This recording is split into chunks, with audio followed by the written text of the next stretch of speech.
grinding. Ganyan po yung ginagawa namin mga guys. Ginagrind namin yung riser. Papalitan lang kami. Kasi isa lang po yung available ng grinder.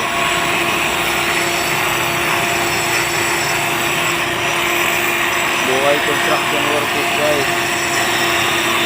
Araw-araw yan guys, puro grinding. Kumakain kami ng malikabot.